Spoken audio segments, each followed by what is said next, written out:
Hi hello guys, welcome back to my YouTube channel. എന്നെ ഒന്ന് ശ്രദ്ധിക്കൂ.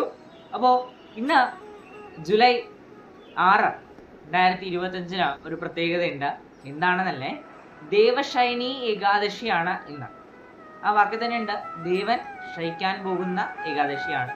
ഹിന്ദു മത വിശ്വാസ പ്രകാരം ഇന്ന് വലിയൊരു പ്രത്യേകത നിറഞ്ഞ ദിവസമാണ്. ഏകാദശി എന്ന് പറയുമ്പോൾ മഹാവിഷ്ണുവിന് ഏറ്റവും വിശേഷപ്പെട്ട ദിവസമാണ്. ഇന്ന് ഭഗവാൻ യോഗനിദ്രയിലേക്ക് പോകുന്ന ദിവസമാണ്.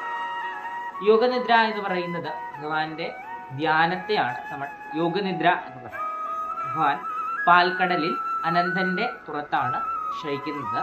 അനന്തശയനി രൂപത്തിൽ യോഗനിദ്രയിലേക്ക് ഇന്ന് ഭഗവാൻ പ്രവേശിച്ചു കഴിഞ്ഞാൽ 4 മാസത്തിന് ശേഷം കാർത്തിക മാസത്തിലെ ഏകാദശിക്കാണ് ഭഗവാൻ അതിൽ നിന്നും പുറത്തേക്ക് വരുന്നത്. അപ്പോൾ ഈ ഒരു സമയത്തിന് വലിയൊരു പ്രാധാന്യമുണ്ട്. കാരണം ഈ സമയത്തിൽ നമ്മുടെ